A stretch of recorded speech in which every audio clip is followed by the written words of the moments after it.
तो last lesson में हम लोगों ने डिमांड के बारे में पढ़ लिया, डिमांड फंक्शन के बारे में तुम्हें पता लग गया, कुछ फैक्टर्स जो इंपॉर्टेंट थे वो भी मैंने तुम्हारे साथ डिस्कस किए थे। अगर तुमने अभी तक नहीं देखा है तो प्लीज जाके पहले पिछली वीडियो देखो, तभी आपको लॉ ऑफ डिमांड के बारे में पता लगेगा। तो इस वाली वीडियो में हम थोड़ा उसी से आगे चलेंगे। जब तुम्हें ये चीज पता लग गई कि डिफरेंट डिफरेंट फैक्टर्स जो हैं वो डिमांड को इम्पैक्ट करते हैं, अब हम उसका नेक्स्ट स्टेप चलेंगे जिसके अंदर मैं एक कर्व को समझूंगी, एक स्केड्यूल को समझूंगी और फिर लॉ ऑफ डिमांड को समझूंगी। अब यहाँ पे डिमांड कर्व या लॉ ऑफ डिमांड ये है क्या? डिमांड कर्व या मैं डिमांड स्केड्यूल बोलूं तो इसे प्राइस के बेसिस पे सेट किया जाता है, किसी और फैक्टर के बेसिस पे नहीं सेट किया जाता। ऐसा क्यों है? देखो कि इसमें एक चीज समझने वाली बात है, ये जो थ्योरीज होती है ये किसी एक आपके लोकल राशन शॉप के अकॉर्डिंग नहीं बनाई गई है, जहां पे मैं जाऊं बार्गेनिंग हो जाए, मेरी शक्ल देख के वो प्राइस लगाएं, या कोई अमीर बंदा आ जाता है उसको अलग प्राइस, किसी दूसरे को अलग प्राइस। ये थ्योरीज हैं एक जैसे मॉल के अंदर बनाई गई है, जिसमें मैं जाऊं या टाटा अंबानी जाए या कोई भी जाता है उनको सेम प्राइस देना पड़ेगा, नीचे एक प्राइस टैग लिखा रहता है जो हम लोगों के जाने से बदलता नहीं है। तो यहां से एक चीज समझो कि हो सकता है कि कोई एक बंदा अमीर हो गरीब हो, मतलब एक सेम चीज को कंज्यूम करने की बात मैं कर रही हूँ।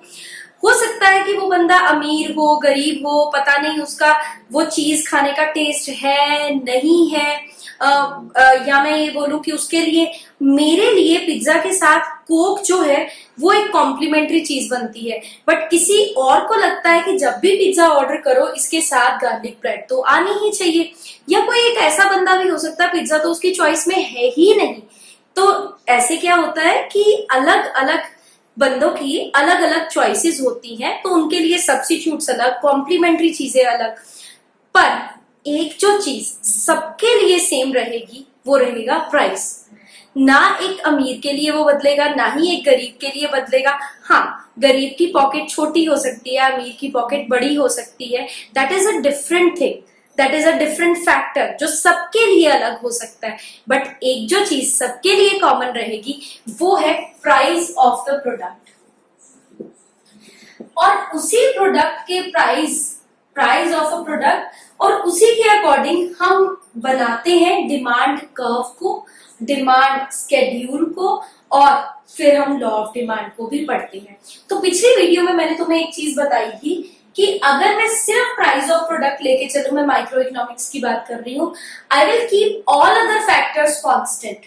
मैं बाकी किसी को छेड़ूंगी नहीं, मैं वहां पे ये बात नहीं करूंगी कि ये जो चीज बिक रही है कोई अमीर खरीदने आ रहा है या गरीब खरीदने आ रहा है, नहीं, मैं ऐसी कोई बात नहीं करूंगी। मैं यहाँ पे सिर्फ एक प्राइस की बात करूंगी और उसी चीज की डिमांड की बात करूंगी।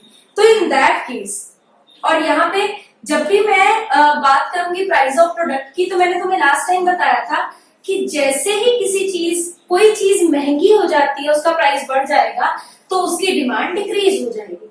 अगर प्राइस सस्ता हो जाता है तो लोग लपक पड़ेंगे उसके ऊपर चीजें खरीदने के लिए, तो उसकी डिमांड बढ़ जाएगी। तो यहाँ पे मैं बोलती हूँ कि ये एक दीवार लगाई मैंने, अदर फैक्टर्स को इसके अंदर नहीं आने देना है, तभी ये चीज ट्रू रहेगी। याद रखना, प्राइस का रिलेशनशिप तब तक होल्ड करेगा जब तक कोई दूसरा फैक्टर आके उसमें टांग अपनी नहीं अड़ाता है।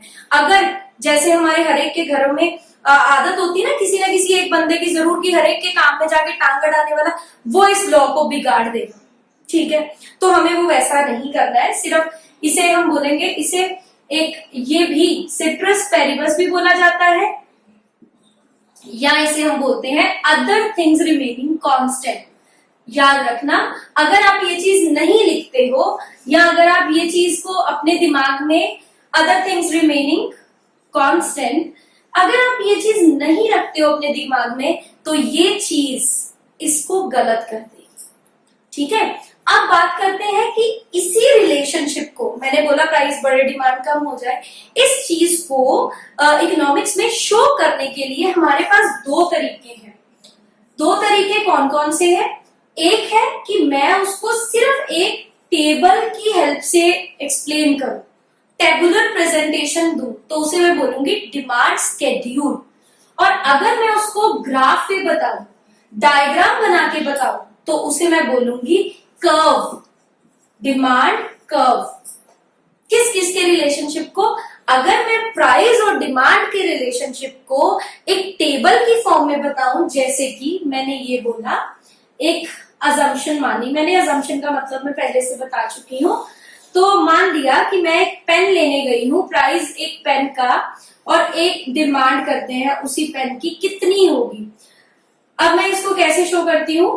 प्राइस बढ़ रहा है, 1 2 3 4, प्राइस बढ़ रहा है, और डिमांड 1 रुपए का पेन है तो मैं 4 पेन खरीद के लेके आ जाती हूँ। और अगर 2 रुपए का पेन हुआ तो नहीं, अब मेरे को थोड़ा महंगा लग रहा है।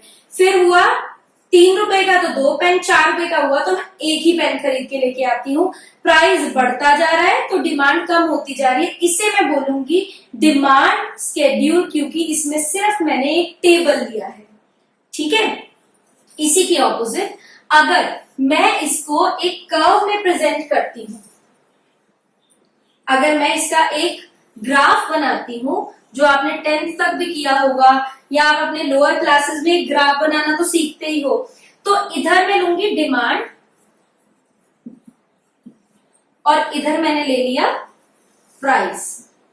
ठीक है। तो मैंने यहाँ पे ड्रॉ कर लिया 1 2, नॉर्मल जैसे आप अपनी लोअर क्लासेस में करते थे, 1 2 3 एंड 4। ठीक है। तो यहाँ पे क्या कहता था, प्राइस 1 रुपए पे 4 मेरी डिमांड थी, तो ये मेरा बना ये चीज, 3 पे 2, 2 पे 3, 1 पे 4। अब इन पॉइंट्स को जब मैंने ज्वाइन किया, I will get a curve, demand curve. This is your demand curve. ठीक है। इसे हम डी भी बोलते हैं, डिमांड कर्व हुआ हमारे पास। और ये ऐसे जा रहा है, इसे बोलते हैं नेगेटिवली स्लोपिंग डिमांड कर्व, मतलब ऊपर से नीचे की तरफ आने वाला डिमांड कर्व। क्यों? क्योंकि यहाँ पे एरोस का साइन देखो, एक चीज ऊपर जाती है तो दूसरी नीचे आ जाती है, तो उसे हम बोलते हैं नेगेटिवली रिलेटेड थिंग्स। तो ये हमारे पास हुआ डिमांड कर्व और डिमांड स्केड्यूल।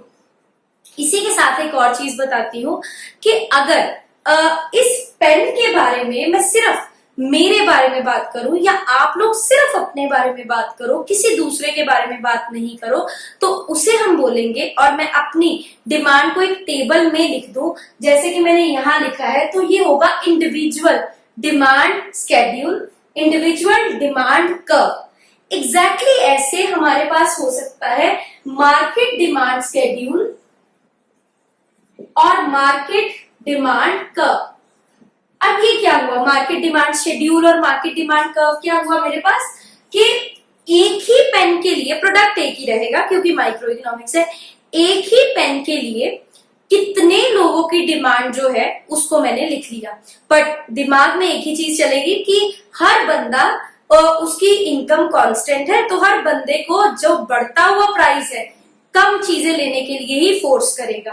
तो जैसे मान लो मैंने यहाँ पे क्या किया, अपनी फ्रेंड्स का नाम लिख लो, रीटा मीटा शीटा, जो भी नाम लिखना है आपने वो लिख लिया, तो उनके लिए अलग अलग से मैंने बना दिया। इसकी 5 से डिमांड शुरू हुई, 5 4 3 2, फिर उसके बाद किसी और की 6 से शुरू हो गई, 6 4 3 2। तो अगर मैं इनको ऐड कर दूं, ऐड करके जो मेरे पास आंसर आएगा that will be market demand schedule. ठीक है। ऐसे ही एग्जैक्टली मैं यहाँ पे कर्व बनाती जाऊंगी, और एक जो कर्व आएगा वो टोटल कर्व आ गया, तो वो होगा market demand curve, as simple as that. ठीक है। तो ये मेरे पास अभी तक के लिए मैंने क्या लर्न किया कि जो एक सिंगल फैक्टर है, कोई तुम्हें कभी पूछ ले कि डिमांड कर्व इनकम के बेसिस पे क्यों नहीं बनाते हैं, उसका सीधा सा रीजन ये है कि डिमांड कर्व अगर हम इनकम के बेसिस पे बनाने लगे तो 3 तरह के लोगों के लिए अलग अलग कर्व बनेगा, अमीर के लिए अलग, गरीब के लिए अलग बनेगा। ठीक है। तो और मिडिल क्लास के लिए अलग बनेगा, बट प्राइस सबके लिए सेम रहेगा और बाकी चीजों को हम कांस्टेंट लेते हैं। ठीक है। ये चीज हुई हमारे पास। अब यही जो चीज मैंने बताई आपको कि जो प्राइस इंक्रीज हो, डिमांड डिक्रीज हो, प्राइस डिक्रीज और डिमांड इंक्रीज, बट यहाँ मैं भूलू नहीं keeping all other factors constant या सिट्रस पेरिबस, इनको मैं लेके चलती हूँ। तो इस रिलेशनशिप को इकोनॉमिक्स में लॉ ऑफ डिमांड से प्रोनाउंस किया जाता है।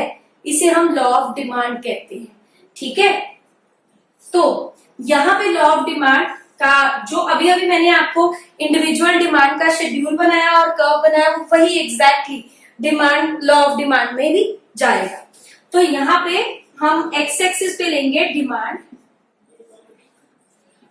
और वाई पे लेंगे हम प्राइस। मैक्सिमम केसेस में, मतलब इकोनॉमिक्स में 90% चीजें ऐसी होती हैं जहां पे जो कारण होता है वो वाई एक्सिस पे लिया जाएगा और जिसके ऊपर इफेक्ट आएगा वो एक्स एक्सिस पे लिया जाएगा। कारण है प्राइस, प्राइस चेंज हो रहा है, यहाँ पे ये चीज याद रखना।